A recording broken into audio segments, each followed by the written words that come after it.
Hello, this is Will Faerber from Art to Ride, and today we're looking at the first submission by Dana of her horse Bahia.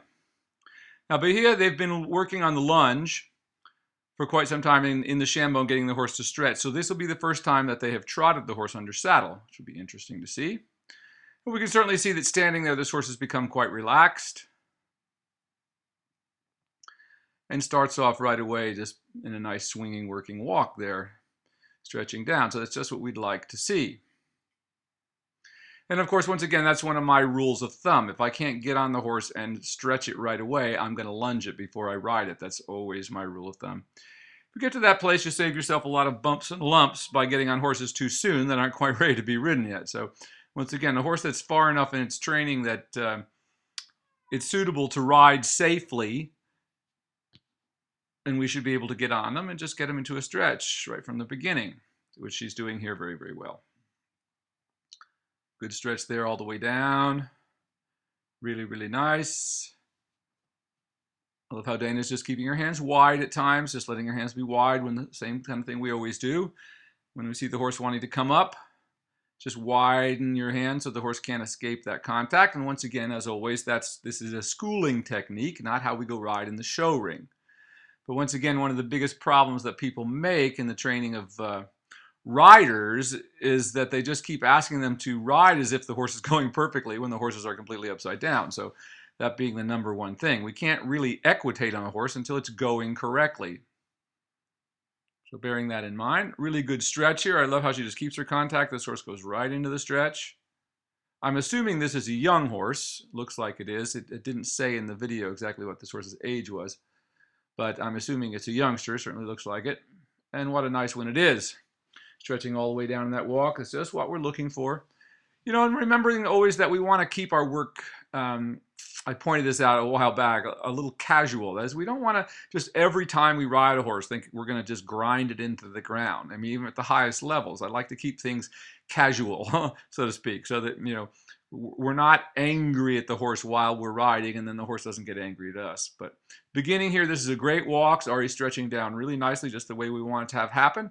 And of course, we want to let things happen slowly over time with young horses. I can't tell you how many people I've seen bucked off of horses that, you know, decided the horse wasn't in head of their legs and then decide to slam it with a whip, and the horse goes straight up in the air with them over or up in the back, as in terms of bucking. You know, so once again, we want to take it easy with young horses and be sure that we don't ask too much so that we don't get too much of a response at times, which that can be rather deadly. So keeping this big, nice walk going here. It's all very good. Good rhythm in it. Could be a little bit more active. I was just about to say she'd be a little more active there, but she already sends the horse forward into a good active swinging walk. So very, very good job.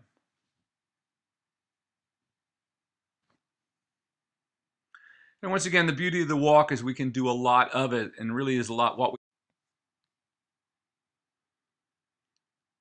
So really good active walk here. And as I was saying there, what we want to do is, with the young horses, is to keep it light and casual, taking them out just like every ride should feel like we're just out for a nice hack in the country when it does, when everything happens the way we'd like it to.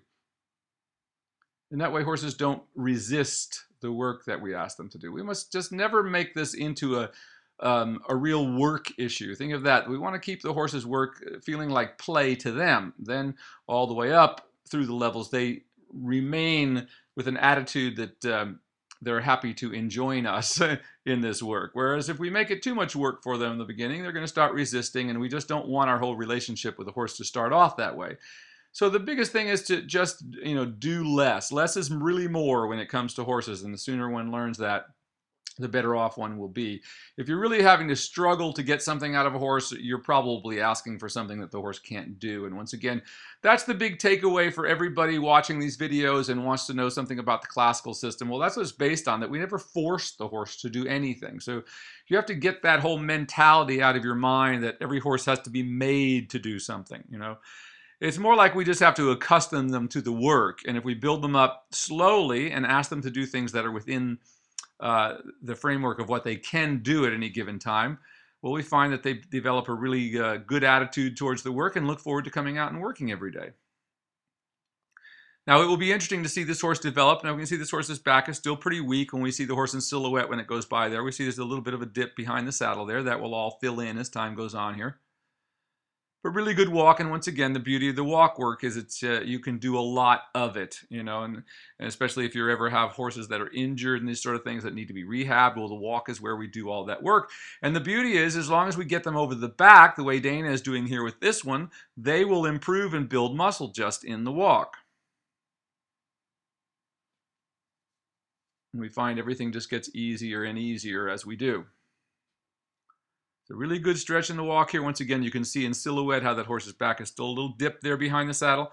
Belly is still a little distended. That is, not pulling up through the back yet, one of the things that we look for. But on the other hand, you're getting a good stretch here, which is the first step of getting all this done and getting the horse to get more active over its back. And I like how she lengthens the walk down there. That's really quite good. Really great how she's kept her contact throughout. Really good 4-beat walk right there. And once again, remember that, the walk is the most important gait, really. As Nuno used to say, this is where we explain everything to the horse. And everything has time. And as well, it gives the rider a chance to learn how to perfect these movements without everything coming so fast. So every beginner rider as well needs to spend plenty of time in the walk, just learning that simple concept of getting the horse to move out ahead of their legs and into the contact with the bridle and begin to lift their backs up. Very often people will get on young horses and they will feel kind of dead to the leg, or even older horses that feel dead to the leg. And when you encounter horses like that, I believe that it's a mistake to try to beat them up to get them off of your leg. I see many people, oh, he's got to be more responsive to the leg. Well, the point is, if a horse is not over its back, it can't be very responsive to the leg. And what you'll find is that once you get a horse that's been rather dull to the leg over its back, you'll find that all of a sudden the power steering is there and you can do what you want to do. Whereas if we beat a horse up about making them active off the leg, that's not the same thing as getting to engage up over the back, if that makes any sense there. So, and it tends to make horses afraid of the leg. So we don't want horses to be afraid of the leg. We want them to simply allow the leg to tell them to direct their energies into a certain direction, one or the other. Which, of course, the highest level of that, thinking about this and taking it on to the next step, is doing a rein back. A correct rein back should never be started in rein back till the horse is fully over its back. Then all you do for a rein back is stop the horse and you simply lighten your seat and close your fingers so there's nowhere for the horse to go, and the horse will flow out when we let our upper body come a little bit forward. That way it lightens the seat in the saddle and the horse will flow backwards from the contact with the legs when it begins to move forward and there's just a little bit of something, meaning your hands, blocking that. So once again, that's why you never want to start rein back until the horse is fully over its back. To do so would only create a lot of problems in a hollow-backed horse. Once again, all dressage horses movements are good for horses, but only if they're over the back. There's nothing that will destroy a horse's legs faster, and of course we can see this in how many upper level horses today, or somebody just came to me the other day with one that's been being injected since it was 6 years old. I mean, that's just ridiculous to be having to inject 6 years old. It tells you there's something seriously going wrong. So really good walk here, and notice that as she got a little deeper, all of a sudden the hock started to pick up a little more. In other words, it was making a rounder circle like that. So that's a good improvement right there. Now all of a sudden we got more flow through the horse, so that's really great. All of a sudden the walk becomes a little longer and more active, and we see the horse really picking up its legs and putting them back down again. And that's exactly what we want to see. So once again, it's getting that flow. Once we get the horse over the back and we find the right position that allows the horse to move correctly, what you'll find is all of a sudden you'll be able to relax your legs and relax your fingers, and the horse will just keep going on its own. Kind of like, like after a wave is broken, you can feel that wave carry you to the shore. Same kind of thing. Remember, it feels very much like a wave when the horse comes up and picks us up, rather than the horse dragging us along by its front end, which we see so many upper level horses doing today. And of course that means they're not really upper level horses. They're just horses that they're just good movers crammed into a bad frame that makes them lift their knees up. And once again, as we should know, and everyone should know, that lifting the knees up has nothing to do with collection. Collection is a lowering of the hind legs, the joints of the hind legs, that allows the horse to spring once it's engaged over its back.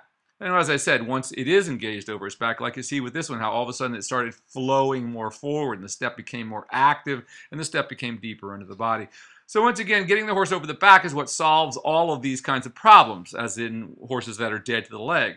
So once again, I would never get on a horse and beat it up for not moving to the leg, because I'm almost certain in all cases there's something else that's creating the problem. So I want to eliminate all other possibilities, which could be saddle fit, bad shoeing, just a horse that's been upside down its whole life, these sort of things. So, we must take that into consideration. And when you're going to, rehab a horse, especially that, that you understand what its physical problems are and limitations, that we don't try to push them beyond that. That being the biggest thing that gets people into trouble with horses. I mean, most horses are pretty willing if you just go about it in the way that I'm showing you here, and you're very judicious in what you ask for the horse. That is, you don't ask for things that are incapable, that the horse is incapable of doing. So really good walk here, and once again, I'm glad that you're doing a lot of it. The idea at this point, this is going to be the first time they've trotted this horse under saddle, so I love to see that you've done lots and lots of walk before you ever get to the idea of trotting. Then you'll probably be successful, as I said. And there is never any point in going to a trot on a horse that isn't over its back in the walk. There simply is no point. If you can't get him over the back in the walk, then you need to take a step back to the lunging work until you get the horse strong enough that it can lift you and carry you. Because that's the basic issue. Everyone has to just understand that horses are, yes, they're big, strong animals, but they have very weak backs. And so that's the whole point. And nature didn't design them to carry a rider on them. Now, we have bred them selectively to do so. And for instance, that's the difference between a mule. A mule is much stronger on the ground at pulling in these sort of things because its back is more fused. But consequently, riding a mule is much more difficult because they have much more of their spine is fused around that blocky withers, which makes them very, very uncomfortable in the trot.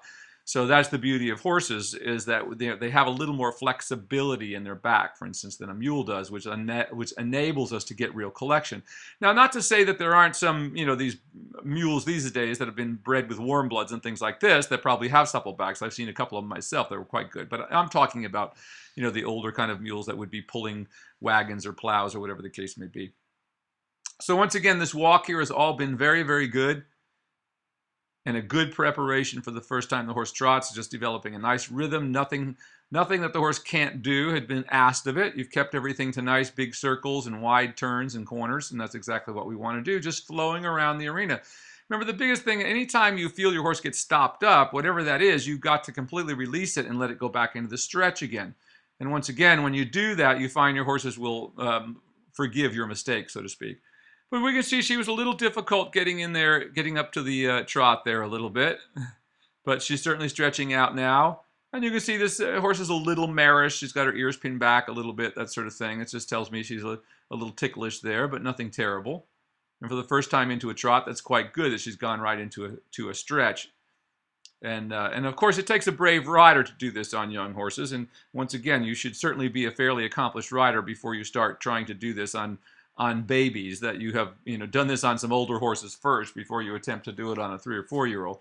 Only because babies are so much more unpredictable, and we are stretching them down. Now, once again, that's why it's so important that when we work young horses that we teach them not to buck. That's part of what lunging is and this sort of thing. I never allow my horses to buck on the lunge line, this sort of thing, because when we get on them, we're going to ask them to stretch, So it's very important that we've taught them, just like at a racetrack. Can you imagine what the jockeys would be dealing with? I mean, I've seen a lot of racehorses, and I've only seen a couple of them ever buck coming out of the chute.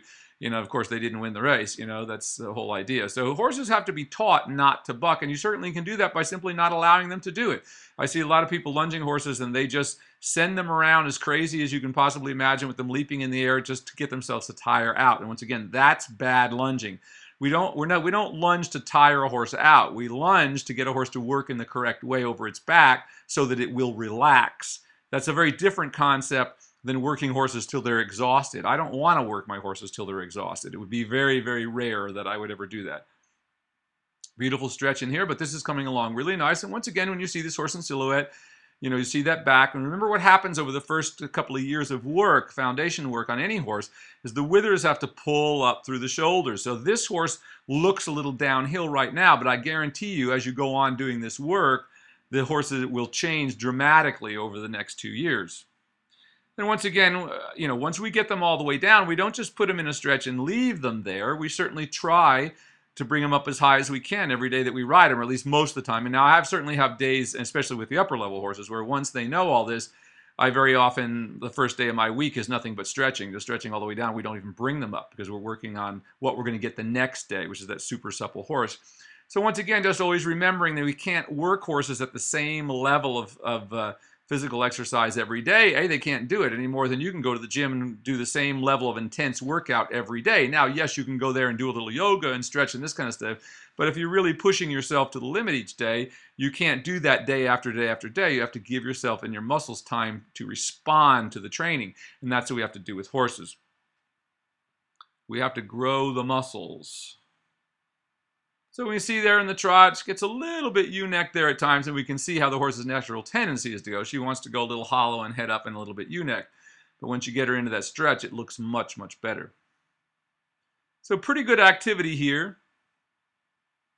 And you can see she comes up a little bit. And once again, I like how Dana's just widening her hands there to maintain the contact so the horse can't escape the contact as she tries to get him back down in the stretch.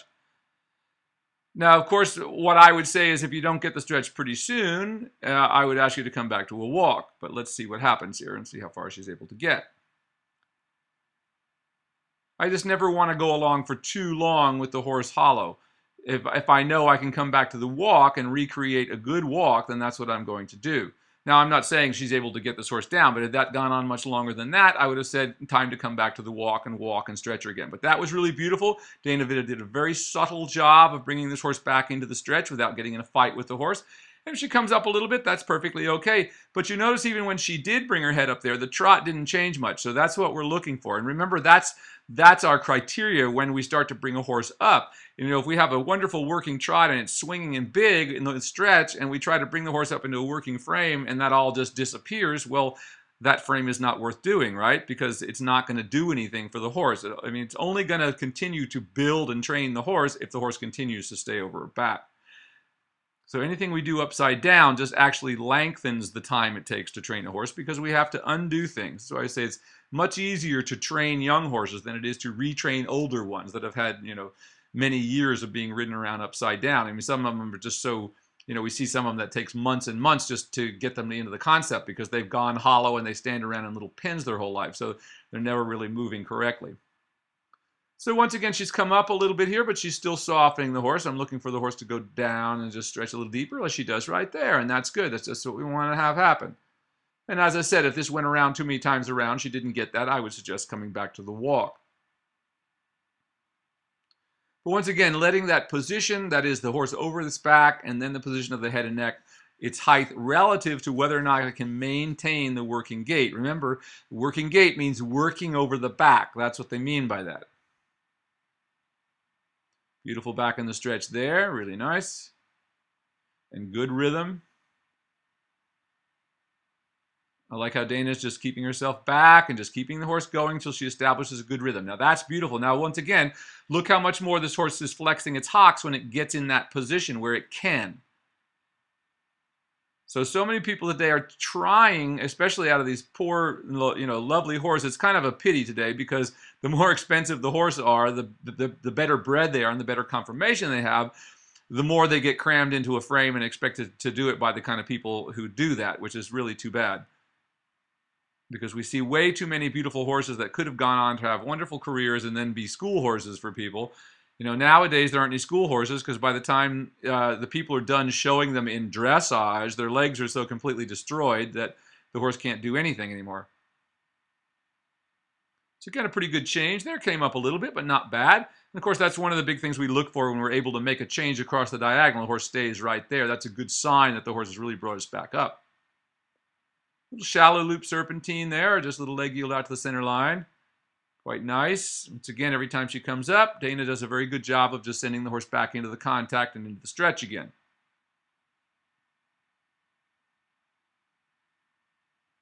Really nice right there. Now that's exactly what we're looking for. So once again, until you see that hole start to fill up behind the saddle and you see the withers begin to pull up, as I said, every horse in the world has never even worked like this. After it gets a good foundation, which takes 1 to 2 years, and you're going to see the horse's body physically change. And of course, it will make the horse much more expensive. If you look at it that way, it's a good investment. And when you ride correctly, we don't end up, so you bought an investment horse, and then the way you're training it, by the time you get it trained, it's destroyed and you can't sell it. We see this all the time. I see trainers, sucking people into the idea of buying a investment horse, which of course the trainer's getting paid for in the meantime. And, and once again, by the time the horse gets ready to go, the trainer's made such a mess out of him that they've had him so long, there's no way that, the investment hasn't turned out to be a very good one. This is something we see all the time. So remember, the most important thing from day one is getting the horse over its back so it stays sound. Any hollow horse is going to have a lot more injuries. I mean, we have so few injuries at Art to Ride and so few colics and things like that because of the way we go about working the horses. So we're not spending a lot of time, wasted on downtime trying to rehab the horse all the time. I mean, if you go to most dressage barns today, half the horses are lame on any given day or waiting for their next injection or something, and that's simply not what dressage is all about. The whole point of dressage was to learn a way of, of less invasive way of working them, that they can become willing partners in the work and therefore enjoy the work themselves instead of just being slaves, but also the fact that they just live much healthier, longer lives. A horse that is beaten up every day, it's like Stockholm syndrome. They come out of their stalls and they're ready to fight. When horses do that, then we see a lot of colic and this sort of thing. I think colic is more caused by tension and people abusing horses than by any other single thing. And if you ask any veterinarian who's willing to be honest with you, I'm sure he'll tell you that the horses, the places where he sees the most colic are in places like saddlebred barns, in dressage barns where the horses are kept in dark stalls and roll-curd and things like this. These horses are colicking all the time because they're basically just kept in a dark box and brought out and tortured every day. So of course they develop ulcers and all these kinds of things. Horse correctly trained is looking forward to coming out because it's a big part of his day as well as yours. So that's what we want them to be willing participants in this. Once again, here with Bahia, everything I've seen here has been really, really good. She's getting into a great stretch here, like right there. That's really good. And once again, everybody look, when the horse puts its head down like that and really starts to swing over its back, look how different the back legs move. This is what you must get an eye for. And once again, one of the reasons why I'm doing all these videos is so people can begin to see. If you've never seen this work done, it's just all conjecture. Everything is conjecture till you've done it. But once again, by being able to see lots of videos, I know when I was trying to learn how to do this, I certainly wish I would have had all these videos to be able to see and compare. But, people didn't even talk about these kind of things that we're talking about here today. It was just all pulling the head down and this sort of thing. But now that people can see, and once again, same thing with horse shows, I highly recommend everybody go to the horse shows with their video cameras, and video camera, if you're allowed to. Now, of course, the last Olympic Games, they built a 12-foot wall around the warm-up arena so no one could take pictures of them. That shows you what a sad state of affairs. The first time in history they've ever needed to put a screen wall behind the warm-up arena so no one can see what's going on back there. I mean, if we do, there's something seriously wrong, especially for the Olympic Games to have gone into that. Once again, I personally believe, if anybody in the Olympic Committee is listening to this, and those of you who might have some say about things down the future, I mean, I personally think that dressage, and the way it is today, should be taken out of the Olympic Games, or we should rein in the rules. For instance, you must have had to own a horse at least for 2 years. I personally would make it 4 years before you can ride in the Olympic Games, but I certainly would make a minimum of 2 years. And I would certainly make some rules where, no trainers, where you must have trained the horse yourself or done the primary part of that training yourself. I mean, this idea that dressage has turned into some silly thing where, just somebody with $1 million can go buy the best horse in the world and go to the next Olympic Games. It's just really counter to what the whole mentality of the Olympic Games was intended to be. And I hate to see us let that show, at any rate, fall into the same kind of neglect and abuse that we see in the show ring today, in the regular show ring, or in the so-called these WEG Cups. But once again, we're seeing it proving, just like at the last WEG, we saw some of the top riders, get kicked out for lame horses and blood on the sides of the horses and blood in the mouth of the horses and these kind of things. And these are the kind of things that, probably a few years ago, no one would have been looking, but I really believe that people are starting to see things. And that was a good example there where this horse stopped and went to the bathroom. When a young horse wants to do that, let them stop and go to the bathroom. The biggest mistake you can make is start beating up a horse because it's with a young horse, because it wants to relieve itself. It takes a while for horses to learn how to keep moving and go at the same time. So it's something that comes to some of them quite naturally, others quite difficult. Now here she needs a little more swing in that, but once again, every time I see her get a little hollow, Dana does a very good job of correcting that.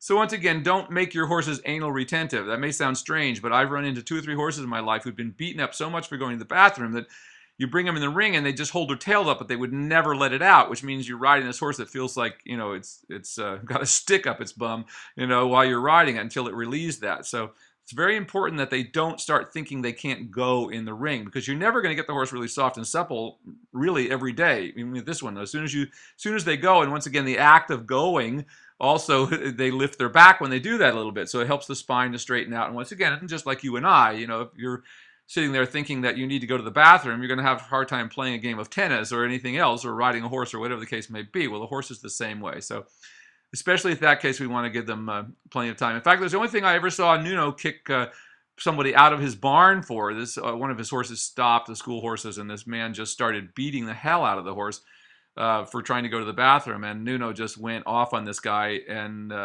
he smarted back to him a few times, and that was the end of it. The guy was gone the next day. But it's very, very important. Once again, it's a bodily function. We can't just go, oh, you can't go to the bathroom when you're in the ring.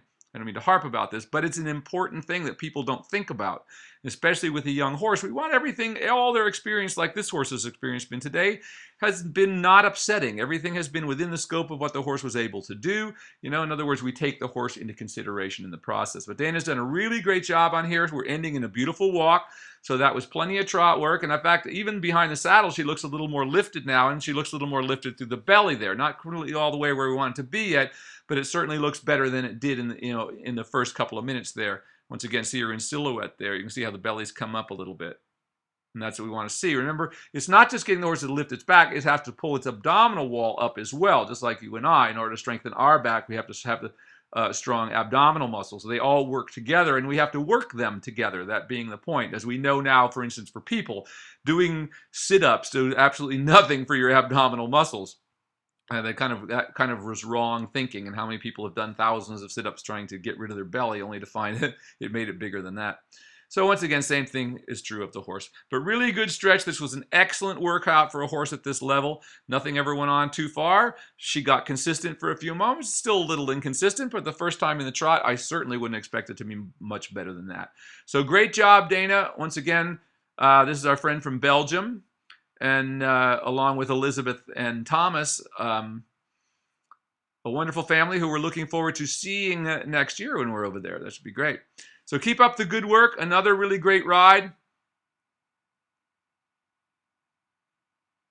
And see how she dealt with that. The horse kind of spun out there for just a second. She just made it circle and come back. Very easy, just like that. And that's exactly what we want to do. So a wonderful young horse ride today with Dana and Bahia. Keep up the good work. I look forward to seeing the next one. This is Will Faerber from Art to Ride. This is where we want to end every session. Even though the Grand Prix horse starts and ends at the same place, just stretched all the way down. Great work.